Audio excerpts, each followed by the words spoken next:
In 2012, Matt Dalio founded Endless Computers, a San Francisco-based startup. He had one simple goal: provide access to affordable personal computers to people in the developing world. Almost immediately, Endless had an impact. He's a little 12-year-old boy who 8 months ago couldn't speak English and decided to teach himself English through his computer. And I'd like to have you meet him. Jimmy, please welcome me on stage.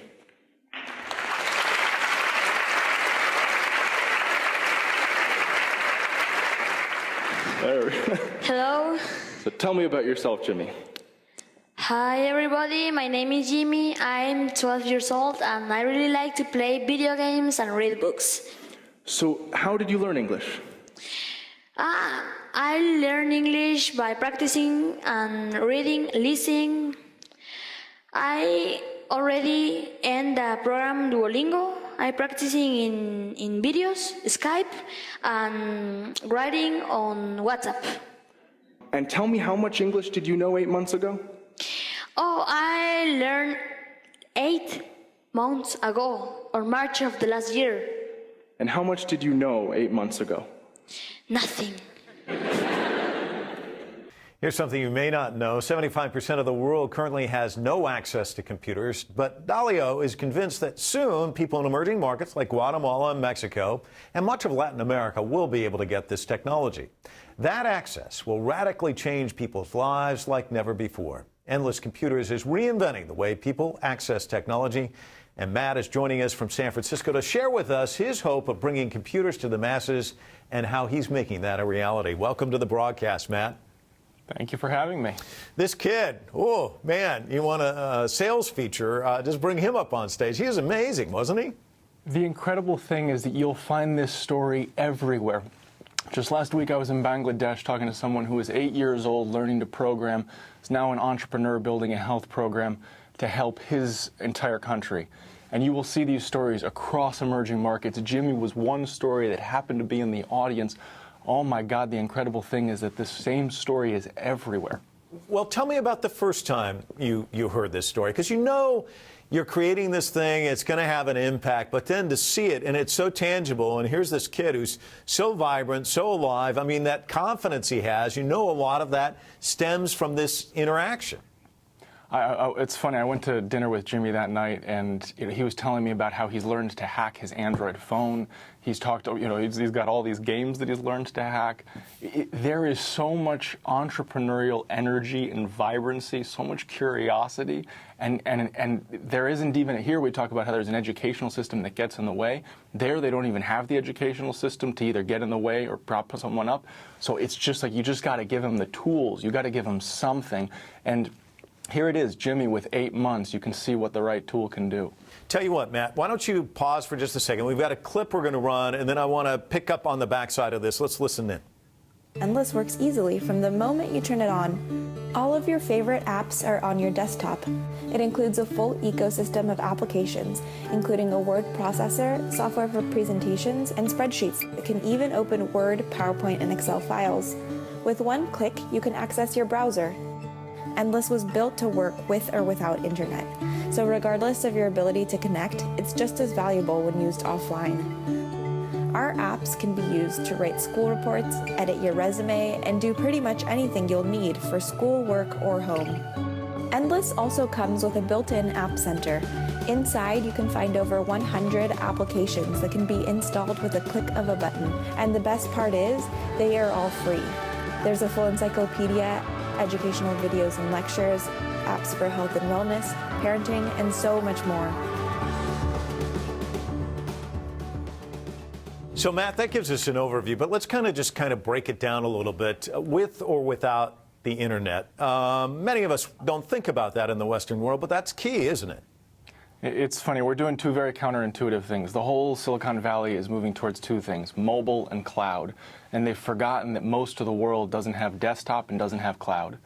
And so computing's actually gotten worse in environments in emerging markets, even a desktop computer. And the solution to that's not that hard. You just have to think about what is it that people want when they're accessing the internet. What people want is two things. It's communication, which is really cheap on a data plan, and it's information, which is really expensive on a data plan, and that's the limitation. But the reality is that most information that people use is actually the same information, right? So to give you an example, Wikipedia, 80% of all Wikipedia searches are for 3% of Wikipedia entries. So the information that we want is not all possible information. It's really actually a pretty limited subset of that information, and what we've done is gone and put it inside of each computer. How did you get to the point where you knew what to deliver? Because, you're in the Silicon Valley where everyone's thinking outside the box and creative, and yet you almost have to kind of take a step back and say, no, we've got to strip this down. How did you get to where you are in delivering what they need? Pretty much everything we've learned from going out in the field. It's funny how you can speculate what the right thing is here, and then you go there and you realize how wrong you are. And you realize all of the new ideas that you can bring back here to build. And so we went and we just asked people what they wanted. The first approach that we had was, let's go look at statistically what it is that people want. But that doesn't include everything, right? Because I'm not searching for health information every day, but by God, when I'm searching for that information, I want that information. And so what we did was we went and we found information like people want handicrafts. Why do they want handicrafts? Well, it's because they make the handicrafts, they sell them, and that's livelihood. We found that people were constantly making CVs in internet cafes. My first thought was, why are they making CVs? And it turns out that it's a gig economy. In other words, they get a job for about 3 weeks, a month, and then they get the next job. So they're constantly having to update their CV. So we went and we made an offline application to guide people through the process of making CVs. And this is sort of symbolized how we've built the whole thing, which is we don't know what they want. Just go ask. And so getting you in a studio talking about this is probably a rare occurrence. How often are you on planes, and what are some of the things you're learning as you go on your journeys? And where do you go? I was in Bangladesh last week, Dubai the week before that. I'll be in Guatemala and Mexico in 2 weeks, Brazil in a couple months. So I'm sort of always on the road, and that's because that's the source of truth. What about the cost? When we think of the cost of computers, obviously they've come down considerably when you think about buying that first computer years ago. But still, it can be prohibitive for people in the areas that you're going to. How much does it cost? Good question. So what we found was that cost was the first big barrier for people being able to have these devices. If you see tablets sweeping across emerging markets, the question is that because they want a tablet more than a computer, or is that because they can only afford a tablet and they can't afford a computer? The insight we had was, let's use the same type of processor that's inside of a tablet. That's the most expensive thing. The second most expensive thing is a screen. Everyone's already got a TV at home. Let's go use that TV. And the third most expensive thing is an operating system. If we make a free operating system, it means that we could deliver a computer now for $79. There are a lot of people where you're sitting who are getting incredibly rich not doing this sort of work. They're aiming at products that they know the masses will buy and spend a lot of money on, and they can live in a nice, fancy house. What made you go in this other direction? So I actually lived in China for a year when I was 11 years old. I lived with a Chinese family. So I left my family here. I went to an all-Chinese school. I ate dumplings each day. I went and biked to school. And when I was 16, I went back and spent a summer in an orphanage in China. And that was really when my eyes opened. There is a whole other world that is in a whole lot of need. And that is most of emerging markets, is somewhere sort of in the middle of the economic bell curve. People talk about the pyramid. It's not a pyramid anymore. It's a bell curve. And there's this rising middle class, and that's what China is, right? And we're in this very unique moment in history where technology is for the very first time accessible to that person, whether through a smartphone, a tablet, a computer. And if you go and ask McKinsey or BCG or Bain or one of these big consulting firms and you say, what is the next great trend, the largest trend of the next decade, economically from a business perspective, they will all tell you the next billion consumers. In fact, the next billion consumers is quoted by McKinsey as being the largest opportunity in the history of capitalism. And so if I've got one mission, when you saw that TED Talk, my whole reason for standing on that stage was to tell the entrepreneurs of this world, there is this opportunity over here. go focus on that. It is an economic opportunity, and you will be able to change lives at scale that has never been possible in history before. It used to be that impact and business were separate. Now they're one and the same. And I just feel so darn lucky that I get to devote my life to using the power of business to go affect impact at scale. But you know what's interesting, and I don't want to go back too far, but I was just thinking about it. You know, you work on this, you quit. You could have easily thrown in the towel and gone and do something else. So there was a reason why you're just like, well, I'm going to keep pushing. So talk to me about that. I wake up every single morning and think about the importance of what we're doing. It sounds crazy. I believe that the destiny of 3 billion people sits on our shoulders. And that sounds absolutely crazy. But everyone else in technology is focused on desktop and cloud.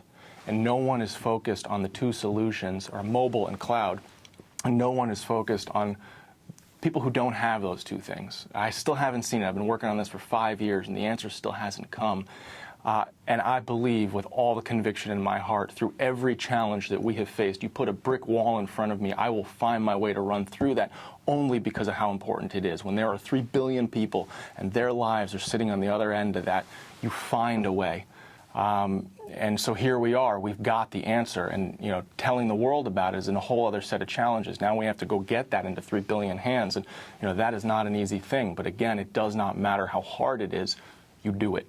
So extend it out for me. I mean, you must think about this. Where is Jimmy?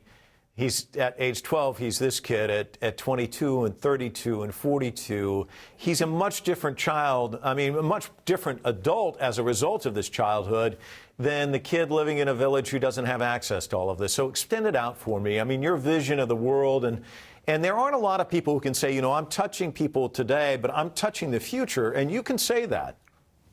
I can tell you stories. So there's an imagination of what it looks like when some, n number of people has this. But I was just in Bangladesh, and there was a guy who was telling me a story of he was very lucky in his country to get access to a computer. At 8 years old, he was sort of picked on at school, and so he'd go home, and his computer was the thing. It was his outlet. It was his creative outlet.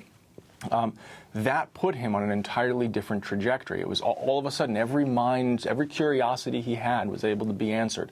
He was just a curious person, and there were the answers. And you fast forward, and he was able to go to Harvard. He met another friend from Bangladesh who he started a company with. To go back and note again, it's a company, not a foundation that's doing this.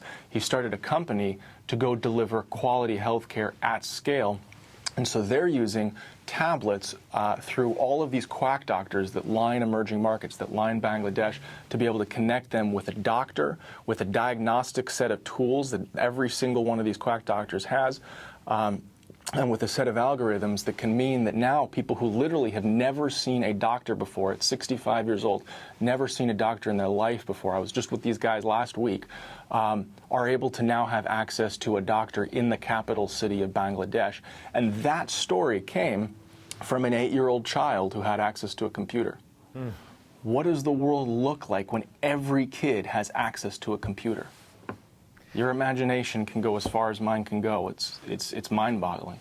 And we don't think of computers as a level playing field, but it is the level playing field, isn't it? I mean, it's the difference between what you just described and an entirely different future. I think that's right. There's nothing we can do to give everyone a level playing field. I mean, I had access to the best education possible. There's just nothing that we can do to give everyone access to the benefits that I have been very lucky to have in my life. And if there's one thing we can do for them, my God, it's open up their world to everything that fits inside of a box that literally fits inside my palm. So hope is endless, and it's a great name to have for your company, isn't it? The name came in sort of a 30-second fit of inspiration, and it's uncovered why this is sort of I don't know, feels like it's meant to be. Matt, it's been great chatting with you, and I know you're traveling again tomorrow, so thanks for sitting down in a studio and visiting with us, and best of luck to you in the future. Thank you for having me. Coming up next, a new take on the job hunt.